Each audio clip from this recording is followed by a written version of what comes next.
Allez, bienvenue à tous dans cette session du PCM du mardi avec aujourd'hui le Tour de Turquie en 3 étapes. La semaine dernière, il y avait une seule étape avec le Paris-Roubaix brillamment gagné par Joey. Aujourd'hui, donc 3 étapes. À noter la présence de Davy, le leader de la saison, et pas de son compère Alper, deuxième au général, qui ne fait pas partie de cette session. Comme on peut le voir dans cette présentation, une première étape avec une arrivée pour Puncher, une deuxième étape plutôt plate quand même, avec même s'il y a une petite arrivée en boss, c'est quand même une étape plutôt de catégorie pleine. Et la dernière étape, le dessert, la cerise sur le gâteau, avec donc cette arrivée en haute altitude qui devrait nous annoncer une belle petite course de côte. Donc on va voir un petit peu ça tout de suite. Donc la première étape plutôt agitée, c'est le moins qu'on puisse dire, où comme vous allez bientôt pouvoir le voir, une échappée s'est dessinée, ce qui est assez rare, notamment dans le mode leader, c'est assez rare, mais là une échappée a bel et bien réussi à aller au bout, cette échappée de 13 que vous voyez, où l'on peut voir ici à 45 km de l'arrivée que vous avez 3 minutes, derrière ça ne reviendra pas, c'est normal, on a collaboré devant. Certains ont essayé de rouler derrière ceux qui s'étaient fait piéger avec leur leader, mais globalement, malheureusement, ils n'ont jamais réussi à revenir. Donc on va se retrouver à la fin pour cette petite arrivée pour Puncher. Où donc on voit ici la présence de Toto avec la FDJ, avec David Gaudu, mais pas son leader Thibaut Pinot. Oreska qui a 2 coureurs. Vous avez également la CCC de Joey, le leader Davy avec son maillot distinctif, la Katusha de Captain Blind et Léo ici, comme on peut voir ici d'ailleurs il prend un petit peu de retard, 3 km de l'arrivée, ça y est, c'est maintenant, la côte commence doucement avec Toto qui gentiment prend les devants, on voit Davy ici au milieu qui remonte, Oreska sur le côté gauche, la Movistar en contrôle, la Katusha encore bien derrière. C'est Oreska qui lance à 1 km de l'arrivée. Oh là, il est tout seul, c'est son train, il y va. Ah, Davy qui remonte sur le côté. Godu, c'est un petit peu tard. Ah, je crois également que pour la CCC, Joey a fait l'effort un peu trop tôt. Et c'est donc Oreska qui va gagner avec Purito. Une arrivée pour Puncher, gagnée par le seul et grand Puncher de l'histoire de ce peloton, à mon sens, Purito. Pour la petite histoire, son nom lui vient qu'une fois il était à l'entraînement, je crois dans sa première équipe à la Kelmé, et qu'il avait impressionné tout le monde dès son plus jeune âge, qu'il avait fini devant tout le monde et il avait mimé le geste avec le cigare, tellement pour lui ça avait été facile de finir devant eux, et le Purito est une marque de cigare. Donc voilà pour la petite anecdote. Avec donc Oreska qui s'impose pour cette première étape. On peut voir là c'est un jeu de bonification, il n'y a pas de gros écarts. Malheureusement, certains se sont fait piéger. Ça a été une étape assez incontrôlable, comme il en existe peu, et comme on aime voir justement sur ce PCM du mardi. Là, on va débuter la deuxième étape, où, comme je vous l'ai dit, le profil est quand même moindre, un peu moins, on va dire, intéressant à ce niveau-là. Il y a juste cette arrivée en altitude à la fin. Ça va être une course qui va se passer de manière assez classique. On voit une échappée ici qui s'est dessinée avec cette fois-ci donc les leaders principalement. Il y a également le classement du baroudeur aujourd'hui qui est en jeu. On voit Oreska donc ce maillot violet qui est le classement du baroudeur. C'était le point violet que vous avez vu sur les profils des étapes. Et c'est parti avec donc là les 4 derniers kilomètres. Et donc c'est une petite bosse, elle est pas très difficile, c'est plutôt roulant. Donc il faut être placé tout de suite. On voit Léo avec son train côté droit, Oreska au milieu. Non, Oreska à gauche, pardon, Davy est au milieu. Les autres sont plutôt en contrôle. Donc voilà, on peut voir toute la largeur de la route est prise.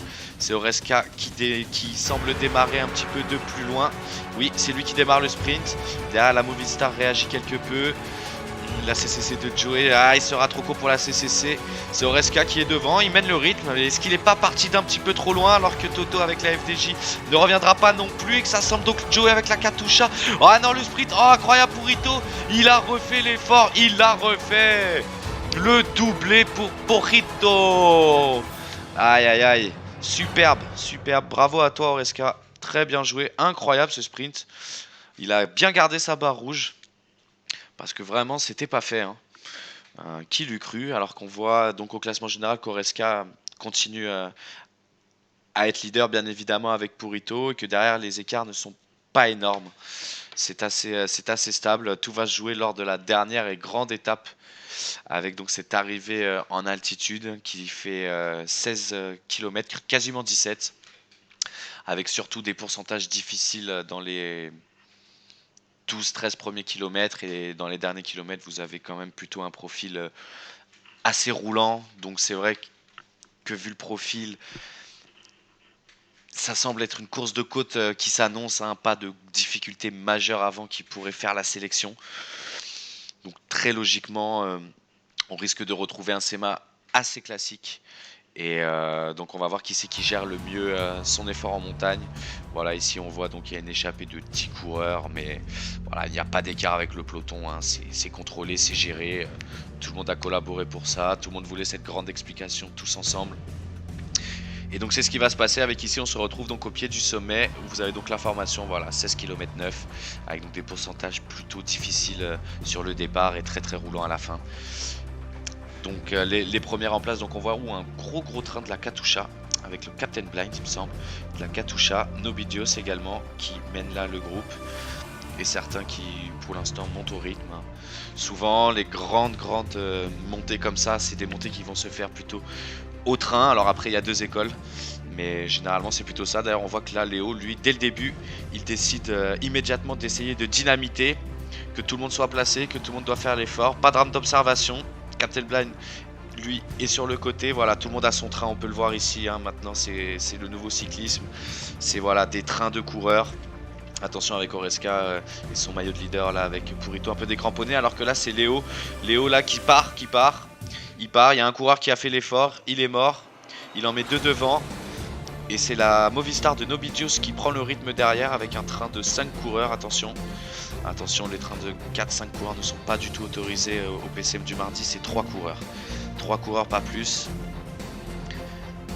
Donc là ouais, Nobidios, Léo part, pas un énorme écart pour l'instant, on a 30 secondes, l'arrivée est encore loin, hein. Il y a encore largement de quoi gérer, mais Léo qui met un petit peu de panache, qui tente de dynamiter, de créer quelque chose, de pas tomber dans ce schéma classique. Certainement qu'il est beaucoup plus à l'aise dans quelque chose d'un peu plus débridé. Là ça dépend bien sûr des styles des coureurs. Là on peut voir, voilà, chacun a son train, chacun mène un rythme un petit peu différent. Totox avec la FDJ lui est en contrôle derrière, Nobidios lui prend plus ou moins avec Captain Blind l'échappée, mais on voit que là l'écart il se stabilise, alors qu'on ne voit pas Davy. Pour l'instant le leader de la saison, Davy, qui n'est pas loin au général, n'est pas présent à l'avant du peloton. Là ça y est, ouais, c'est fini pour un coureur de la Katusha. Immédiatement vous voyez le rythme baisse quelque peu, certains coureurs remontent, et voilà, Davy remet le petit bout de son nez avec son train de 3 coureurs, tout en contrôle, de la gestion pure et dure. Léo lui continue ce baroud d'honneur, un écart qui se creuse quelque peu, mais aïe aïe aïe, il se retrouve d'ores et déjà en solitaire, alors que certains comme Joe avec la CCC, ça risque d'être un petit peu plus compliqué. Là clairement Captain Blind, lui, il a décidé d'essayer d'aller aider Léo.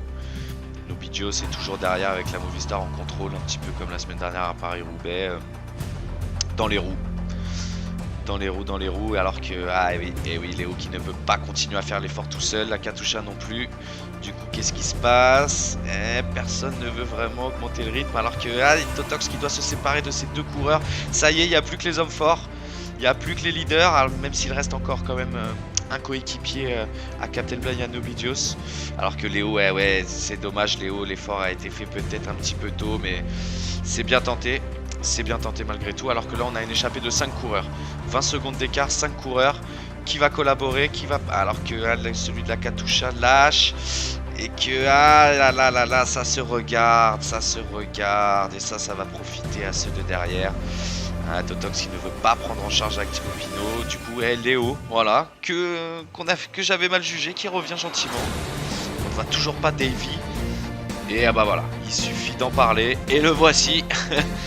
Et le voici, attention, 4 km, il ne reste plus que les leaders. Là, il n'y a plus d'aide. Là, maintenant, c'est la gestion pure et dure. Qui tentera quelque chose? Plus énormément. Là, voilà, la fin va être très très roulant, hein, maintenant. Il n'y aura plus de grosses difficultés. Donc, c'est maintenant qu'il faut se placer. Alors que c'est terminé pour Captain Blind avec la Katusha. Un moment d'observation. Tout le monde se regarde. Alors là, tout le monde se regarde. ne se passe rien. Et c'est Davy. Davy qui dynamite, qui accélère. Il accélère Thibaut Pinot qui tente derrière, mais c'est timide, c'est timide. Attention, Davy qui prend quand même 1, 2, 3 vélos d'avance. Derrière, plus personne ne peut faire l'effort. Plus personne. Davy qui prend son avance. Alors que, merci les petits bugs PCM. Ça fait toujours plaisir. Et là, je crois qu'on ne reverra pas Davy. Et non, on ne le reverra pas. Personne n'a voulu le suivre d'entrée. Très bien joué. Et il a attaqué au bon moment. Et on voit donc ce petit groupe qui arrive. Bravo à vous. Et Oreska, malheureusement, qui s'est fait piéger dans cette étape. Et qui ne gardera pas son maillot de leader malgré ses 2 belles victoires d'étape. Mais Davy, toujours là quand il faut, qui finit par remporter cette session du PCM du mardi grâce à cette dernière étape très très bien gérée, notamment ce col où peut-être on aurait pu tenter autre chose, peut-être que quelqu'un aurait pu suivre Léo qui a tenté de dynamiter pour justement un petit peu soulever la hiérarchie. C'est dommage. C'est dommage, malheureusement, on est tombé dans ce schéma classique et Davy a été une nouvelle fois le plus fort. Il faudra peut-être tenter de nouvelles choses pour pouvoir le titiller. En tout cas, bravo à Davy pour cette nouvelle victoire. Le maillot du baroudeur qui va changer d'épaule. Oreska, malgré cette excellente session du PCM du mardi, qui va perdre ce maillot de leader là, mais qui va remonter au classement général. En tout cas, merci à tous les joueurs. C'était quand même une belle étape. On se retrouve la semaine prochaine pour 2 classiques et non pas des moindres. La Stèle God Race et la Flèche Wallonne. Et là, croyez-moi, mes amis, il va falloir bouger, il va falloir tenter quelque chose. Et si vous voulez bousculer la hiérarchie, il faut mettre du panache.